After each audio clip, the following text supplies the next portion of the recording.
mi consejo, la palabra del Señor nos dice en el libro de Proverbios: el sabio ve el mal y se aparta.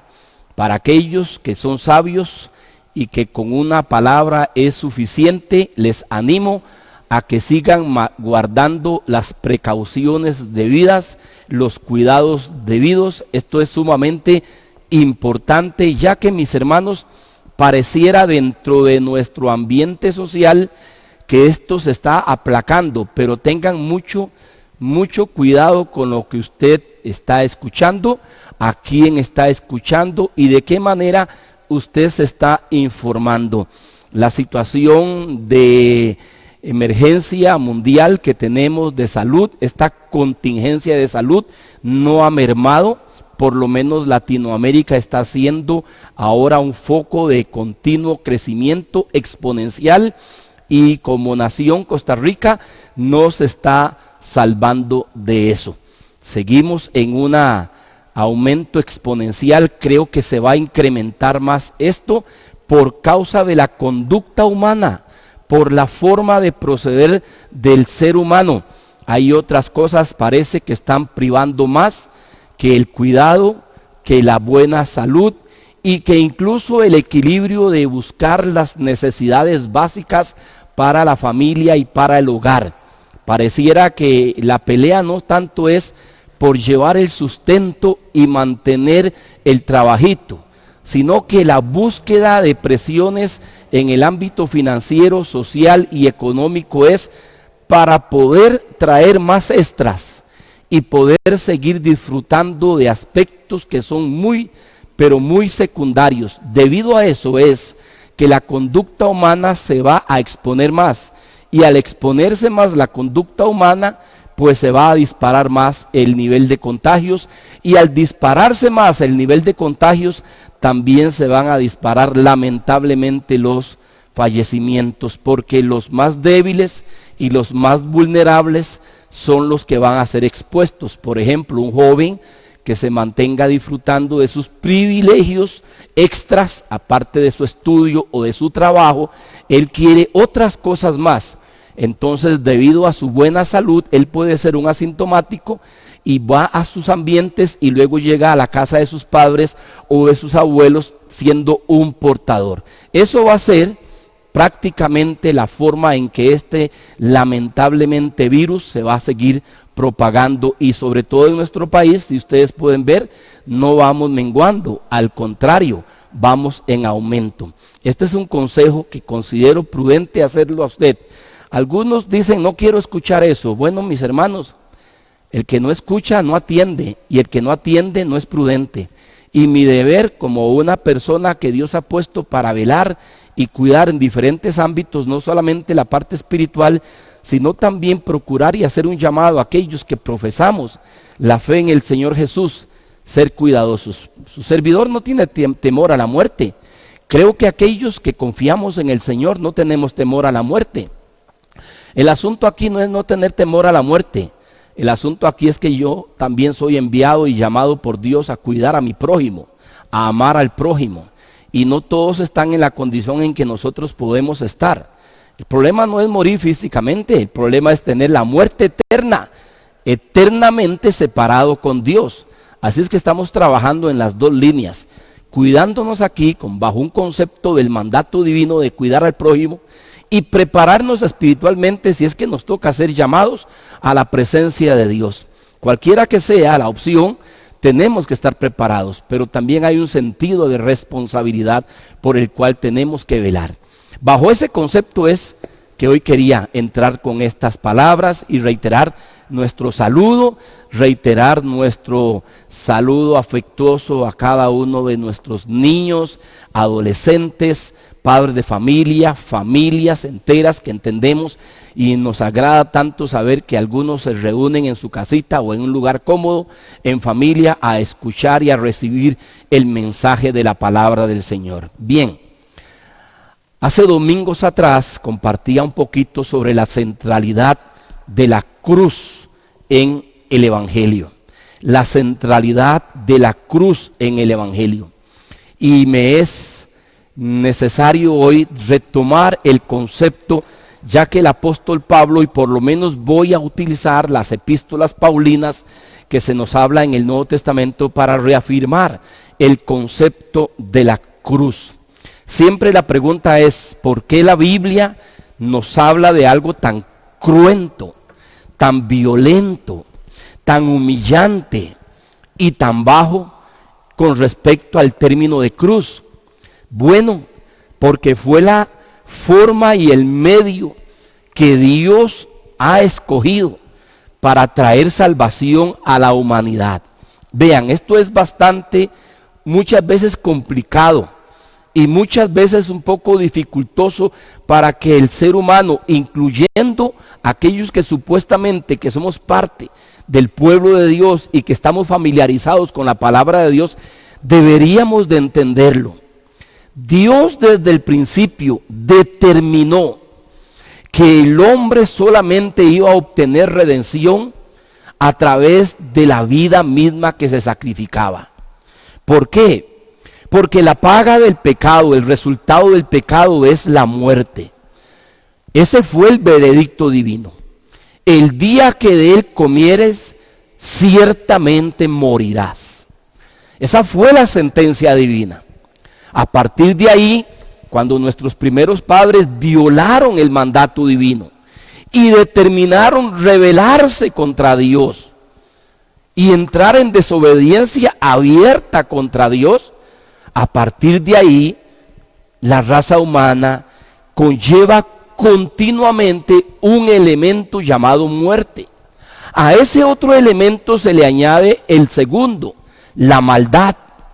Y a ese otro elemento se le añade el tercero, el sufrimiento. Hoy en pleno siglo XXI estamos viendo esos tres conceptos en vivo y a todo color. Pecado de la maldad humana, la consecuencia de ese pecado y de la maldad, la muerte, y por consiguiente el sufrimiento. Hoy su servidor, gracias al Señor, con humildad y con mucho cuidado puedo decirles, puedo dirigirme a ustedes hoy con cierta moderación de alegría y de gratitud. ¿Por qué? Porque en nuestro entorno familiar y en mi propia vida estamos por el momento gozando de la bondad y la misericordia del Señor. Pero la condición mía hoy es muy diferente a las condiciones de muchos hoy, sobre todo en nuestro país y qué decir a nivel mundial. Hay familias que están llorando la muerte de un joven hijo, o de un padre, o de un abuelo por causa de esta situación de emergencia de salud que ha venido también a cegar la vida de cientos de miles ya. Y otros están en sufrimiento por la zozobra de que tienen algún familiar, algún ser querido que está contagiado y están ellos viviendo en cuarentena. Esto es un ciclo que lo vamos a estar mirando y viendo continuamente en los meses que siguen y no sabemos por cuánto tiempo. Pero es una panorámica viva que experimentó Adán y Eva. Fue en su seno donde ellos también pudieron ver la muerte de su propio hijo a manos de otro hijo de ellos. O sea, la maldad le tocó a Adán y Eva vivirla en propia carne en el seno familiar. Hubo desobediencia, que es pecaminosidad, maldad. Luego un hijo de ellos se llenó de envidia, de celos y de odio contra su hermano y sencillamente se levantó en un acto de odio y lo mató, muerte. Y luego vino sufrimiento. Y esto es una constante a través de toda la historia humana. No importa los alcances y los logros que la humanidad haya tenido ni vaya a tener. Hoy su servidor está con ustedes en el siglo XXI. Siglo XXI. Cientos de científicos corren para ver de qué manera traen un alivio a la humanidad a través de una vacuna y todavía no hay augurios. Por supuesto, la estrategia psicológica de los medios de comunicación es estar metiendo ciertas noticias para aliviar y traer un poquito de esperanza a los que estamos escuchando esas noticias. Pero no es porque hay ya una solución clara, palpable, tangible. No. ¿Y a qué se debe de eso? Que el hombre jamás se va a dar por vencido. No solamente porque es un elemento que Dios le dio a él por ser imagen y semejanza, sino que también es un elemento producto del pecado. La soberbia y el orgullo humano siempre van a tratar de echar para adelante a como haya lugar. Y sé que lo que acabo de decir es muy complejo, porque cuando alguien es una persona de fe, también echa hacia adelante. Pero también hay arrogantes, orgullosos, también que echan hacia adelante. Y aquí es donde tenemos que saber valorar. ¿Qué es lo que me está moviendo a mí a ir hacia adelante? El poder del Espíritu de Dios y mi fe inclaudicable en un Dios que me fortalece, me anima y me da esperanza. ¿O qué es lo que me hace echar para adelante? Mi ego, mi soberbia, mi orgullo, mi altanería y mis supuestas capacidades y habilidades que yo tengo. Eso es una constante que siempre la humanidad va a tener y algunas veces es difícil de discernirla. Y volviendo al punto de la cruz, debido a eso Dios determinó o consumir a toda la humanidad y destruirla porque su justicia demanda el juicio cuando el hombre peca, o él preparar un plan maravilloso, cruento sí, doloroso sí, incluso inconcebible para la mente humana sí. ¿Cuál fue? Que empezara a través de un proceso que se llama el orden sacrificial, tipificado, simbolizado y como una prefigura en el Antiguo Testamento de uno que en el futuro iba a venir. Y Dios determinó, mediante muerte cruenta, la salvación de toda la humanidad. Y cuando digo de toda la humanidad, de todos aquellos que pusieran su fe en el sacrificio único, perfecto y universal que Dios había establecido. ¿Y qué hizo Dios? Entregó a su propio Hijo. Es el acto de amor más maravilloso que jamás alguien pueda tener. Por eso la Escritura nos dice: de tal manera amó Dios al mundo, que dio a su Hijo unigénito, para que todo aquel que en Él crea no se pierda, mas tenga vida eterna. ¿Y cómo lo entregó? Lo entregó para ser muerto en una cruz. Por supuesto, cuando leemos los evangelios, ver a Jesús haciendo maravillas es fabuloso. Y es maravilloso. Y son los énfasis que hoy dentro del cristianismo moderno nos gusta tener. Ver a Jesús multiplicando los alimentos, ver a Jesús multiplicando los peces y los panes, ver a Jesús sanando a los enfermos, limpiando a los leprosos y resucitando a los muertos. Es maravilloso, pero no fue a eso a lo que Él vino. Esa fue la primera parte para darnos una vislumbre del glorioso reino que el Redentor va a traer. Pero la misión central de Jesús no fue venir a hacer milagros, ni a satisfacer el hambre humana. Él jamás erradicó las pestes que habían en el primer siglo. ¿Usted sabía eso? ¿Usted sabía que Jesús sanó al leproso, pero no erradicó la lepra? ¿Usted sabía que Jesús multiplicó los panes y los peces y dio de comer al hambriento, pero no erradicó el hambre? ¿Usted sabía que Jesús dio paz y reposo a muchos que vinieron a Él, pero no erradicó la barbarie del Imperio Romano y la forma en que ellos gobernaban en el primer siglo? Todos estos conceptos tenemos que tenerlos claros. Él tenía claro a qué vino. Él vino para morir y poner su vida por la humanidad. Y lo dijo a sus discípulos y lo dijo a los líderes religiosos. Y por eso en aquella noche Él dijo las siguientes palabras: ahora es la potestad de las tinieblas, y ahora el Hijo del Hombre va y será entregado. Y a partir de aquella noche terrible que empezó en Getsemaní y concluyó en un lugar llamado de la Calavera, el monte Gólgota, ahí Él derramó, a partir del momento en Getsemaní hasta la cruz, literalmente Él derramó toda su sangre. Ahora escúcheme, porque voy a decir algo que es un poquito fuerte, pero necesito hacerlo. Dios dio a su Hijo para que nosotros lo masacráramos, lo humilláramos, lo avergonzáramos en una cruz y poder Él tomar nuestro lugar como nuestro perfecto sustituto. Para que nosotros no tuviéramos que morir, sino que murió Él en lugar de nosotros. Ahora ponga atención a esto. Cada vez que la raza humana insiste en seguir rechazando la muerte cruenta, salvaje, humillante y vergonzosa del Hijo de Dios, cada vez que los hombres se empecinen en avergonzarse, en desechar y en hacer un lado ese sacrificio, Dios les da su propio sacrificio. Porque siempre por causa del pecado tiene que haber muerte. Hoy estamos mirando a todo color parte de ese sacrificio en el siglo XXI.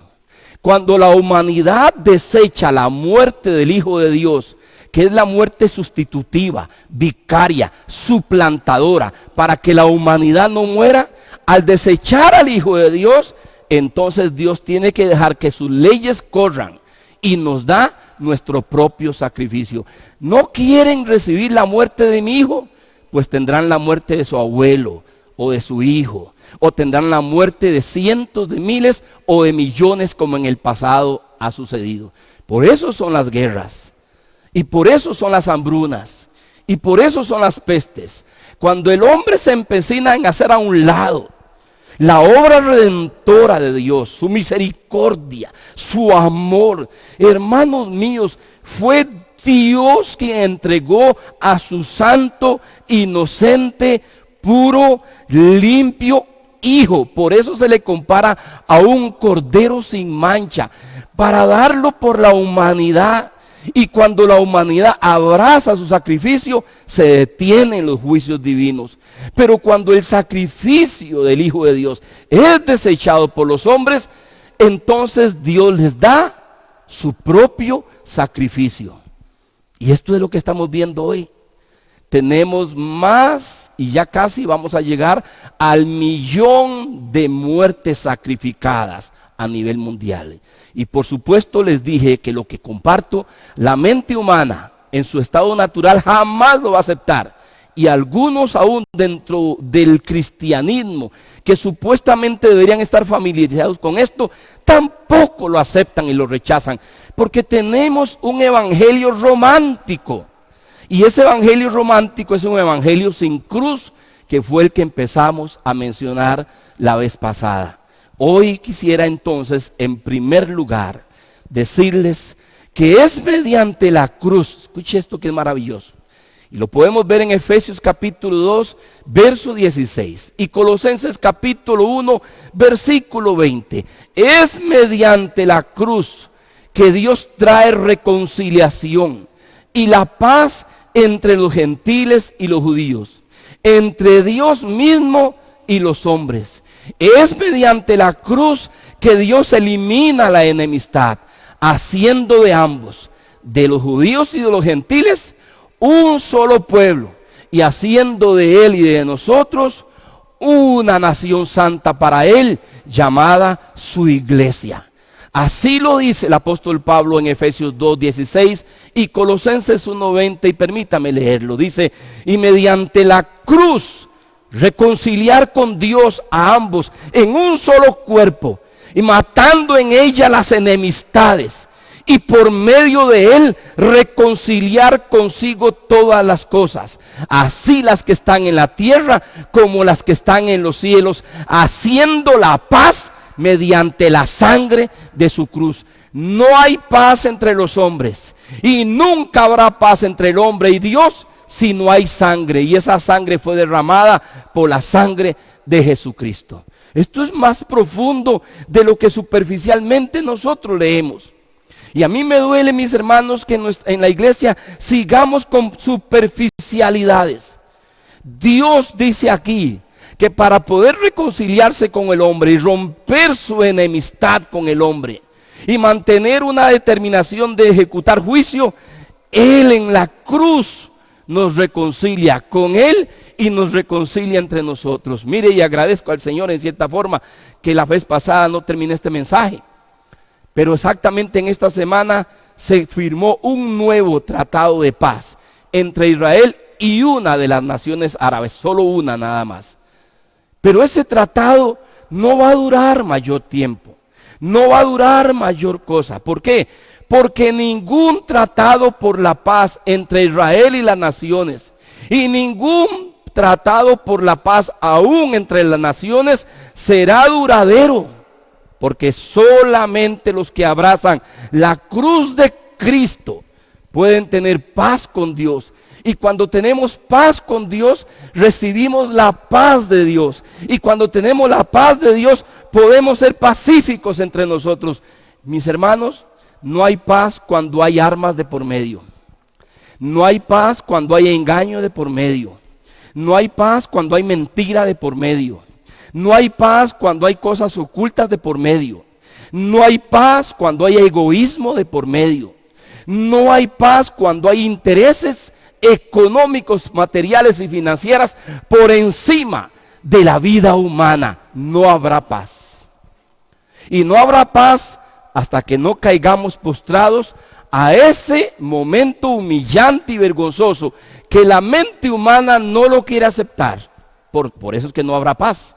Es el momento donde yo me abrazo al sacrificio de la cruz. Por eso dice al final de Colosenses 1:20, haciendo la paz mediante la sangre de su cruz. Mis hermanos, la muerte de Cristo fue una masacre y creo que fue llevado a la pantalla de cine muy bien, aunque con ciertas restricciones que le pusieron a Mel Gibson con la película La Pasión. Pero literalmente, dice Isaías, fue molido, fue deshecho, fue desfigurado. Ahí, en ese momento humillante, Dios, para todos los que abrazan ese sacrificio de su Hijo, entra en paz con nosotros. Tenemos paz con Dios, recibimos la paz de Dios y podemos ser pacíficos entre nosotros. Mientras tanto, el más humilde y sencillo vendedor será engañador y mentiroso y dirá que su producto es el mejor. Es mentira. Y el gran gobernante y poderoso en el área financiera o de la política también querrá hacer paz, pero es una paz fingida, mentirosa, porque mientras que no medie la fe en el único medio perfecto para obtener paz con Dios entre los hombres, jamás podrá haber paz. ¿Ve qué importante es esto? Por eso estamos compartiendo hoy de este aspecto. ¿Cómo viene la reconciliación? A través de la paz. Número 2.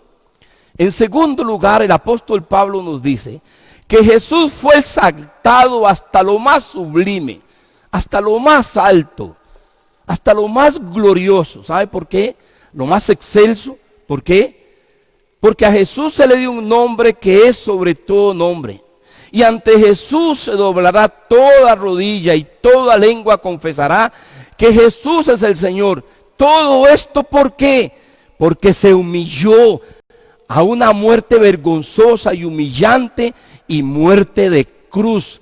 Nos dice Filipenses capítulo 2, versos 7 al 11. Mire lo que nos dice el versículo 7. Esto es, algunos consideran que era un canto en la iglesia temprana del primer siglo y que el apóstol Pablo lo plasmó en Filipenses. Algunos consideran, porque tiene algunas rimas poéticas, que el pasaje de Filipenses capítulo 2, versículos 7 al 11, era un canto que se exaltaba, una doxología que se dirigía en las reuniones de los primeros cristianos. Se despojó a sí mismo, tomando forma de siervo, hecho semejante a los hombres, y estando en la condición de hombre, se humilló a sí mismo, haciéndose obediente hasta la muerte de cruz. Por lo cual Dios también lo exaltó hasta lo sumo y le dio un nombre que es sobre todo nombre, para que en el nombre de Jesús se doble toda rodilla de los que están en los cielos y en la tierra y debajo de la tierra, y toda lengua confiese que Jesucristo es el Señor, para gloria de Dios Padre. Esto lo tendrán que hacer los demonios, esto tendrá que hacer los Satanás, esto tendrá que hacer los potentados, los reyes, los gobernantes, cualesquiera que hayan existido, un día serán levantados, colocados delante del señorío de Jesús cuando esté en gloria reinando, y toda lengua humana y toda lengua de la creación va a confesar que Jesucristo es el Señor. ¿Por qué? Porque le dio un nombre que es sobre todo nombre. ¿Por qué? Porque fue exaltado hasta lo alto, hasta lo sumo. ¿Y por qué fue eso? Porque se humilló, haciéndose obediente hasta la muerte, y muerte de cruz. Sí, yo sé que los grandes pensadores intelectuales del siglo XXI quisiéramos ser redimidos a través de una computadora o a través de un diseño arquitectónico o ingeniería moderna. Pues no será así. No será así. Mire dónde estamos hoy. ¿De qué han servido todos los avances? ¿De qué han servido toda la jactancia humana? Ahí no los tiene el Señor, humillados en estos días. Y no importa si el virus fue por manipulación humana o por contacto con la naturaleza animal, no importa de dónde haya venido, Dios está sacando su propósito de esto para humillarnos, para decirnos cuán frágiles somos y para hacernos entender que solo hay un medio, la humillación. Por eso Jesús dijo, el que se humilla será exaltado, pero que el que se exalta será humillado. En estos días estamos viendo en vivo a todo color la humillación de la soberbia humana. Y creo que nosotros como hijos de Dios no podemos colgarnos en esa procesión. Y no podemos caminar por ahí. Debemos de ser los mensajeros de la humillación, de la paz y de la muerte en la cruz del Calvario. El maravilloso mensaje de la cruz trae salvación, pero para poder tener esa redención, esa exaltación, ese perdón, esa obra de Dios que se glorifica en nuestras vidas, primero hay que humillarse. Tenemos que humillarnos ante la cruz y tenemos también que saber recibir los procesos dolorosos, difíciles que estamos viviendo. Algunos todavía se siguen frotando las manos diciendo, a mí no me va a dar.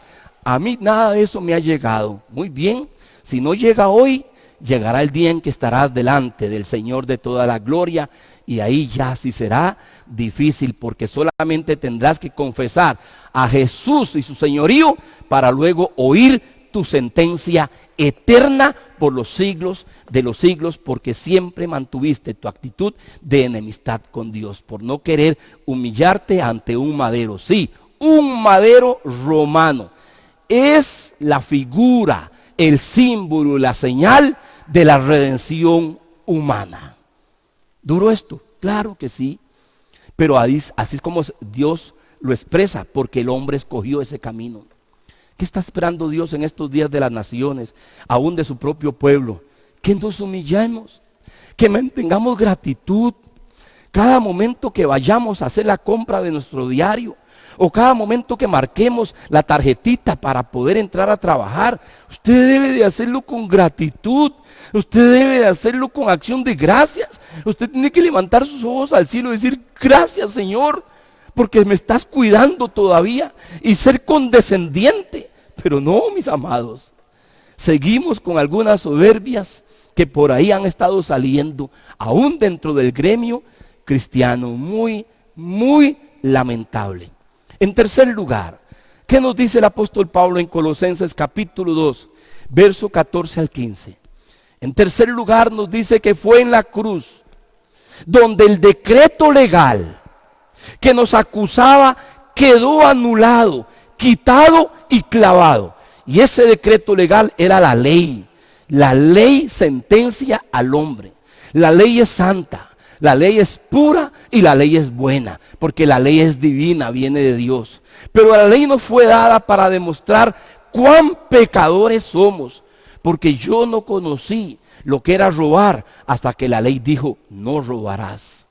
Porque yo no conocí lo que era matar hasta que la ley dijo, no matarás. Porque yo no conocí lo que era la codicia hasta que la ley dijo, no codiciarás el buey o la esposa de tu prójimo o la propiedad de tu prójimo. La ley, el propósito era demostrar cuán pecadores somos. Y mediante la ley ningún ser humano puede ser justificado. Por eso había un mandato en la ley y una sentencia escrita muchos años antes por Moisés que dijo, maldito todo aquel que fuera colgado en un madero. Y al quebrantar un solo mandato de la ley, se quebrantaba toda la ley. Dios mandó a su hijo para que adrede su propio hijo quebrantara toda la ley. Entonces toda la maldición de la ley cayó sobre él para que por nosotros cayera su redención y su bendición cuando por la fe lo abrazamos y somos justificados. La ley lo que hace es encerrarnos. Esa ley que nos acusaba, dice, quedó anulada, fue quitada y fue clavada en la cruz, en número 1. Ahí mismo en Colosenses 2, 14, 15, fue en la cruz donde Jesús dice que luego despojó, exhibió y triunfó sobre los poderes demoníacos de Satanás. Dice así la palabra de Dios, anulando el acta de los decretos que nos había contra nosotros, que nos era contraria, quitándola de en medio y clavándola en la cruz, despojó a los principados y a las potestades, los exhibió públicamente, triunfando sobre ellos en la cruz. El apóstol Pablo en este pasaje está tomando la figura de aquellos grandes emperadores que iban a otras ciudades, en este caso por supuesto los emperadores y generales romanos, que iban a otras naciones y conquistaban a las naciones. Y cuando volvían a Roma, que era la capital, ellos venían con grandes desfiles y traían a todas las personas que tomaban presas con grillos, con cadenas en sus pies y en sus manos. Y hacían un desfile por toda Roma hasta llegar al Coliseo romano. Y ellos se exhibían, ellos iban montados en caballos blancos. Y atrás, a un lado los soldados, y entre los soldados, esas filas de soldados, venían todos los esclavos, todos los reyes y todos los ciudadanos de otras naciones que fueron avergonzados y humillados. Esa es la idea que Pablo está hablando aquí. Todas las potestades, los principados, toda la obra de Satanás fue exhibida públicamente en la cruz del Calvario, triunfando sobre ellos. ¿Por qué permitir hoy que Satanás nos gobierne? ¿Por qué permitir hoy que el engaño y la mentira nos gobierne? Sabiendo que ya Cristo los exhibió, los despojó y los derrotó en la cruz del Calvario. Hoy los hijos de Dios tenemos victoria, pero no victoria para llenarnos de orgullo y soberbia, victoria para caer de rodillas, ser humildes y entender que su misericordia y su gracia nos ha salvado y que hoy Satanás no tiene dominio sobre aquellos que hemos sido lavados, limpiados en la sangre de Cristo, que hemos abrazado su sacrificio y que hemos recibido el Espíritu Santo. Nos ha dado su nombre, su palabra, y hoy somos por gracia y misericordia morada del Espíritu Santo. Esto es maravilloso. Y esto es lo que Pablo está hablando en tercer lugar. En la cruz Él clavó la ley que nos acusaba y en la cruz Él derrotó a los principados que nos agobiaban y nos mantenían presos de la maldad y del pecado.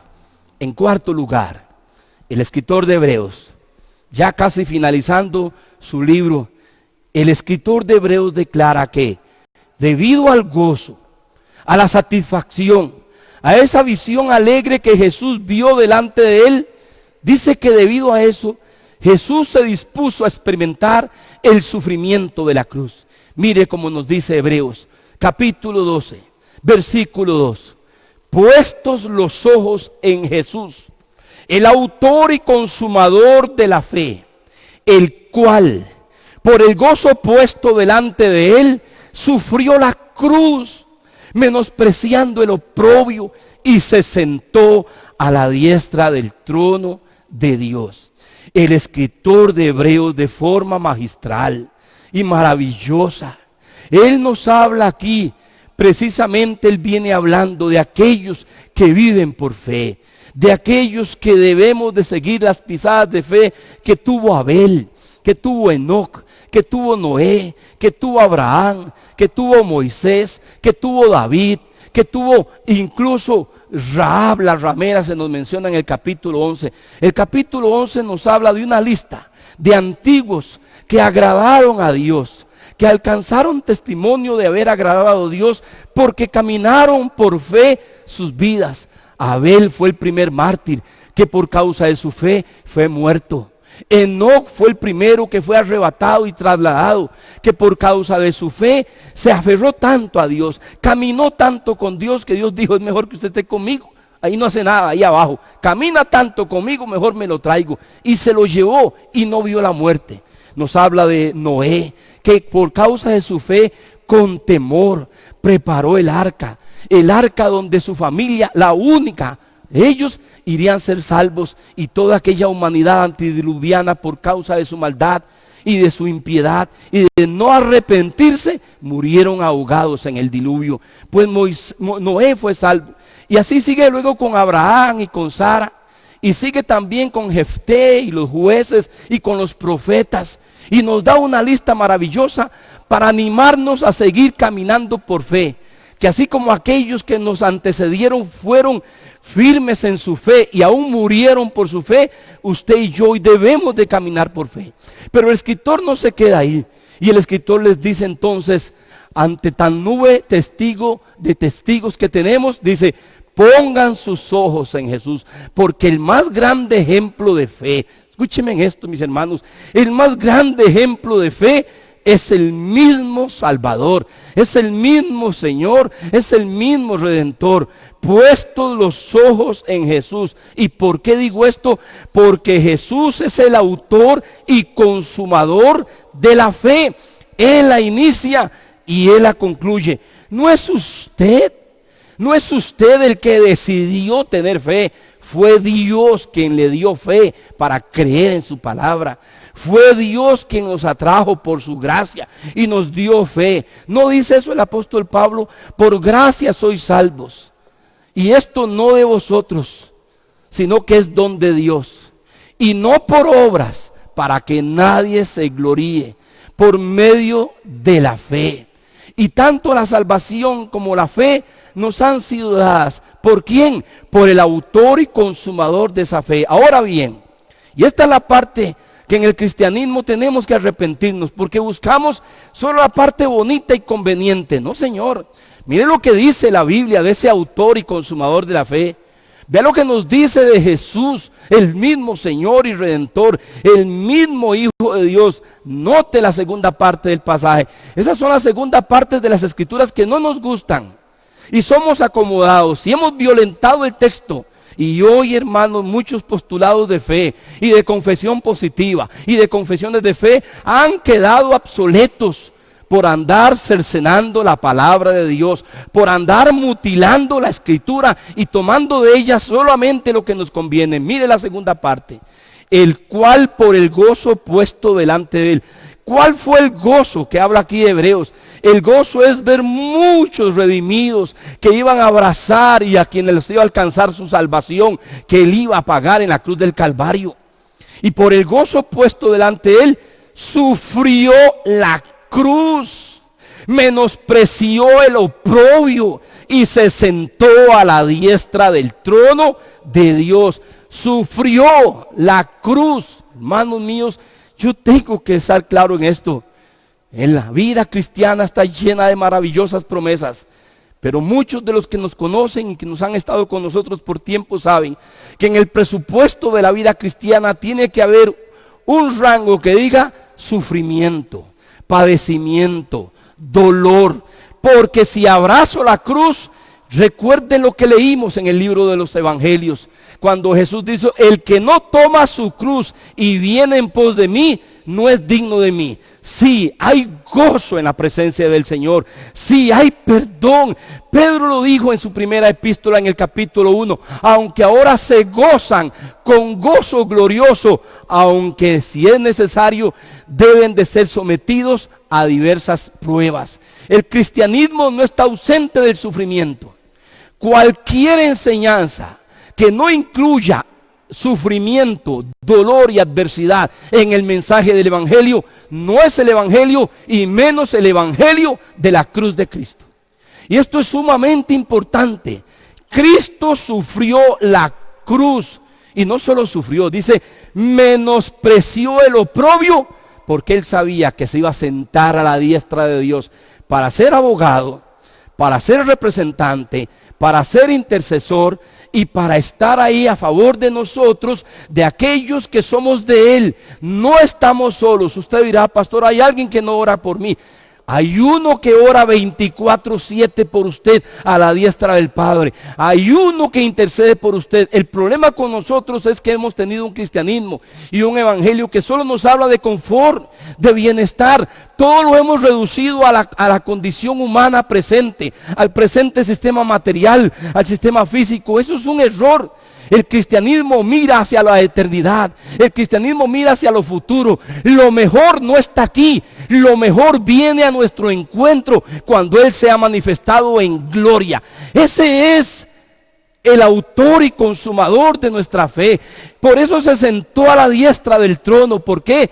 Porque sufrió la cruz. Y si Él sufrió, usted y yo tendremos también momentos, circunstancias y situaciones de sufrimiento. Es mejor que dentro de su presupuesto, aunque no nos guste y aunque nuestra mente lo deseche, trate de tener ahí en su presupuesto dolor, padecimiento y sufrimiento. Vendrá cuando menos nosotros lo buscamos, lo queremos y lo esperamos, porque no anhelamos eso. Pero ahí está. Qué interesante cómo el escritor inspirado nos señala quién debe de ser nuestro enfoque o derrotero supremo: Jesús. ¿Y por qué debe de serlo? Porque es el autor y consumador de nuestra fe, porque Él sufrió la cruz, porque Él menospreció el oprobio y porque ahora está sentado a la diestra de Dios, como acabo de mencionándole, ser nuestro representante. Y por último, en último lugar, Gálatas capítulo 6. Verso 14, y lo alteré un poquito nada más, aunque el orden no afecta el valor.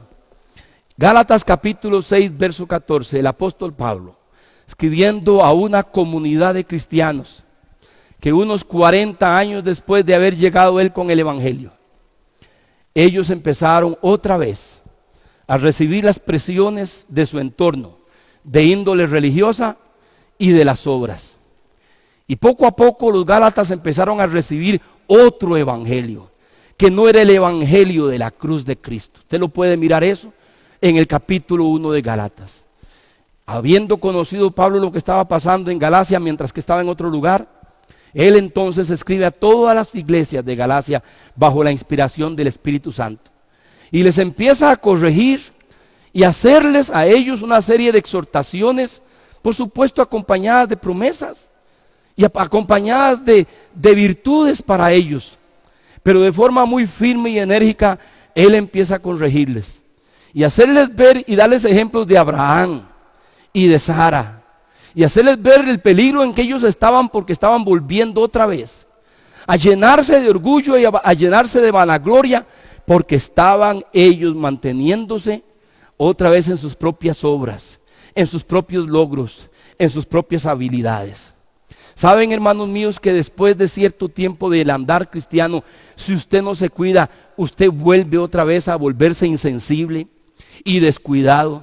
Y usted cree que una serie de bienes y de logros y de acciones que empezamos a tener es porque ya Dios me dio esa capacidad, no ocupo a Dios y ya yo puedo vivir y jugármela por mí mismo. ¿Sabe qué es eso lo que se ha dado en la iglesia latinoamericana? Fue tan bueno y maravilloso aquel mensaje de una confesión de fe en las bondades del Señor. Al principio sonó muy bien, pero poco a poco nos fuimos profundizando tal al punto de que hoy ya ni se toca la escritura en algunos púlpitos y en algunos medios virtuales. Ahora nos llenamos de anécdotas, ahora nos llenamos de historias personales, de testimonios personales. Y aquel hombre o aquella dama o el que sea que llega a expositor empieza a vanagloriarse de los milagros que ha hecho él, o de los logros que ha tenido él. Y ese tipo de mensaje ha empezado a seducirnos en toda Latinoamérica. Un mensaje fascinador de un falso evangelio. Es un mensaje que ha desterrado la adversidad, el sufrimiento, los momentos difíciles. Déjeme decirle que hoy las bocas se nos han cerrado. Aún dentro de la iglesia cristiana, hombres maravillosos de Dios han caído bajo el contagio del virus. Y algunos han sido llamados a la presencia de Dios por causa también del virus. Han quedado familias pastorales solitas, e iglesias incluso sin su pastor, en Nicaragua, en Honduras y en el Norteamérica como también en Suramérica.